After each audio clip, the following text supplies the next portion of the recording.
CBN Campo Grande. Oferecimento Unimed Campo Grande. Cuidar de você. Esse é o plano. E Leroy Merlin. A casa da sua casa. Política em Destaque, com Tércio Albuquerque. 10:06, Política em Destaque com Tércio Albuquerque aqui na bancada. Bom dia, Tércio. Bom dia, Otávio. Bom dia, ouvintes. Você sabe que a CBN, nós estamos há 4 dias de completar o primeiro ano de atuação em Mato Grosso do Sul. E quando a gente fala em CBN, a gente fala em 41 emissoras atuando em 41 cidades diferentes. O sinal dessas emissoras impactam diretamente mais de 900 municípios no país, onde vivem mais de 100 milhões de brasileiros. A gente tem participado ativamente levando notícias de Mato Grosso do Sul, de Campo Grande, para todo o país. Verdade. Vou dar 2 exemplos mais recentes. Ontem nós tivemos participação nacional, a Lorene França, nossa jornalista, informando ao país aquele escândalo de Ladário. E hoje, agora há pouco, Kleber Claios, mostrando ao país também um pouco da operação que está acontecendo hoje no Mato Grosso do Sul, desencadeada a 6ª operação da lama asfáltica, hoje é a Computadores de Lama. A gente recolocou Mato Grosso do Sul, recolocou Campo Grande num cenário, num roteiro onde a informação chega a todos os brasileiros. Nós não estamos mais no escuro. A CBN trouxe essa possibilidade para o nosso estado. E quando a gente fala desses escândalos, é ruim a gente estar mostrando isso para o país, mas é necessário, né, Tércio? Sem dúvida nenhuma. O que a gente vê, e a CBN é um instrumento para esse tipo de conscientização, né? As notícias nem sempre são as melhores. Mas nesse caso especificamente, que a gente vê a necessidade da informação chegar para mostrar que ainda existem pessoas que insistem em praticar atos e desmandos contra a administração pública, apesar de tudo que se vê todo dia. Então, acho que a CBN cumpre o papel dela de mostrar isso e, infelizmente, por mais que a notícia não seja a melhor, ela é necessária. Chamar atenção. Até porque nós vimos o caso de Ladário. Prefeito e 7 vereadores eleitos pelo povo. Quer dizer, a democracia sendo exercida pelo eleitor, ao passo em que aquele que recebeu o voto pratica atos contrários à própria administração pública e ao próprio eleitor. Exato. Além de quebrar a confiança concedida pelo voto, igualmente desrespeitou o princípio constitucional de gestão pública, querendo se apropriar de recursos que não são deles. E aí, que interessante, preso o prefeito, perdão, e os 7 vereadores, naturalmente, quando elege um titular do executivo, tem o vice. Isso. Então, assumiu o vice e os suplentes de vereadores, que são aqueles vereadores que ficaram na sequência de ocupação de vagas abertas na Câmara. Que acordaram mais felizes hoje, né? Sem dúvida nenhuma que essa desgraça, em aspas, para uns, representa alegria para outros que poderão eventualmente fazer toda a diferença.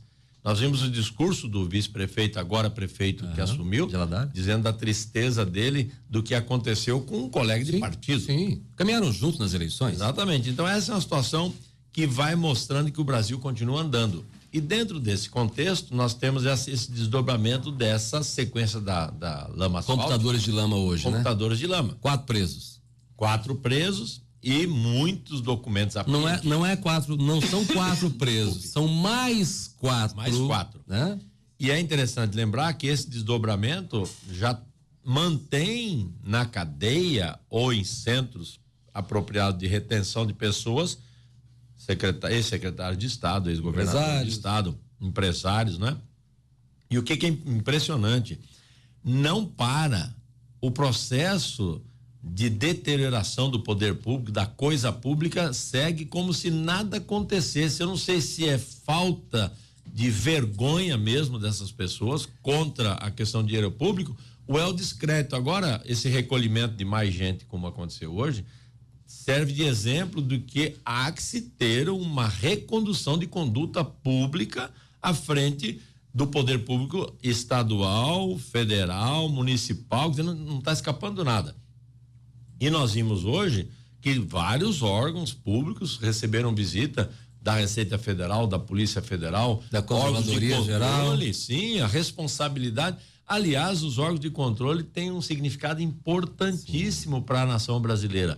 E a gente precisa valorizar esses órgãos de controle porque estão mostrando que efetivamente trabalham em benefício da sociedade. Porque quando se trabalha na coisa pública, a gente não pode esquecer, Otávio e ouvintes, que nós estamos falando de recursos financeiros que são apropriados do contribuinte. Isso. O contribuinte vai lá, paga o seu imposto para ter benefícios, de repente esse recurso é desviado, né, com superfaturamento de licitações, né, e valores, também Caixa 2, também laranja, desvio de recursos para fora do país. Isso precisa ser tolhido mesmo. E o Brasil tem recurso suficiente para dar uma condição de vida melhor para todos nós.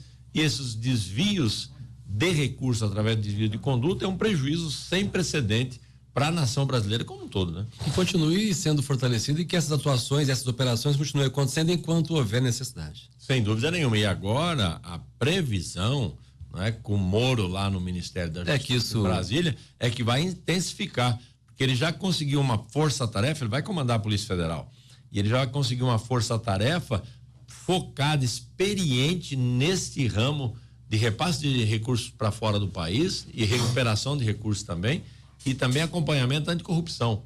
Então, essas medidas precisam ser implantadas para ver se o gestor pelo menos se assusta e começa a pensar que ele precisa mudar a visão do que é a coisa pública, né? Res pública é do povo, coisa do povo, não é do gestor, né? E ele é um servidor, ele tem que ter isso em mente. Eu só vou fazer uma observação que eu considero importante. Ontem nós ficamos sabendo que cada vereador recebia de mensalinho R$3.000 por mês do prefeito Russo lá de Ladário. Essa é a acusação do Ministério Público. Mas não é essa a questão que nós temos que nos atentar. O que nós temos que nos atentar é esses R$3.000 que cada vereador recebeu para fechar os olhos para crimes maiores que eventualmente pudessem ser cometidos. Aí é que está o grande problema. Não é os 3.000 de prejuízo que eventualmente tirou-se de uma secretaria ou de outra. É o que deixaram de fiscalizar. Sim. Aí está o grande problema. Nós temos que lembrar que todo o Poder Legislativo tem como uma das prerrogativas e determinação constitucional que é fiscalizar o Executivo. Sim. Em qualquer âmbito, federal, estadual, municipal. No momento em que o Poder Legislativo entra em trabalho conivente com o Executivo para permitir que o Executivo faça o que quiser em detrimento do direito de toda a comunidade, prejuízos que não se mensuram. Porque o que é que deixou de fazer ou o que é que se fez em razão desse apoio comprado? Vou dar um exemplo. Escolas em Ladário que não tem ar-condicionado. A cidade é muito quente, o Ladário é muito quente. A prefeitura alega não ter dinheiro, vamos aqui fazer o importante exercício que não pode colocar ar-condicionado porque não tem dinheiro para pagar a luz. Mas tem 3.000 para dar para 7 vereadores, tem R$20.000. Então, essas coisas precisam ser realmente colocadas no eixo. E tem um detalhe, uma curiosidade que aconteceu no Pantanal. Lá em Corumbá, o atual prefeito era vice-prefeito de Rui Tercunha, que acabou falecendo. E agora em Ladário, cidade vizinha, assume novamente também um vice-prefeito.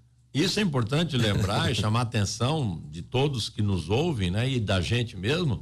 No momento de você eleger um chefe do executivo, é bom olhar quem será o vice. Olha a importância, né? Porque a cada dia nós estamos elegendo um titular e quem está exercendo o mandato é o vice. Que o diga Dilma Rousseff. Exatamente. e o exemplo não é o ideal porque o afastamento, né? O Reuter faleceu, perfeito. É uma condição extremamente única. Isso. Agora, a prática de atos de corrupção em desfavor do poder público que afasta um titular para assumir um vice, isso é um absurdo. Né? Não devia ser nem permitido no Brasil mais esse tipo de coisa. Exatamente. Mas como no momento da eleição, como aconteceu do Russo, era a pessoa ideal, todos entendiam que ele era um empresário com recursos que não dependeria de nada disso, que traria grandes reformas a Ladário, então não dá mais para acreditar só nisso. Pra gente encerrar, Terço. Claro. O cara tenta a eleição 3 vezes, aí se elege prefeito para ir preso. E ficar pouco tempo no mandato. Exatamente, para entender esses políticos, né? Se tudo correr bem, se a justiça fizer aí o que é, e logicamente, né, Otávio, respeitando o princípio da ampla defesa, se houver culpabilidade, sem dúvida nenhuma, mas a partir do momento que se comprove eventualmente a responsabilidade, deve pagar e logicamente suspender os direitos políticos aí por 8 anos ajuda bastante. Muito obrigado, Terço. Um abraço a todos. Até amanhã. Terço Albuquerque, a gente falando de política na CBN, 10h15. CBN Campo Grande. Oferecimento Unimed Campo Grande. Cuidar de você. Esse é o plano. E Leroy Merlin. A casa da sua casa.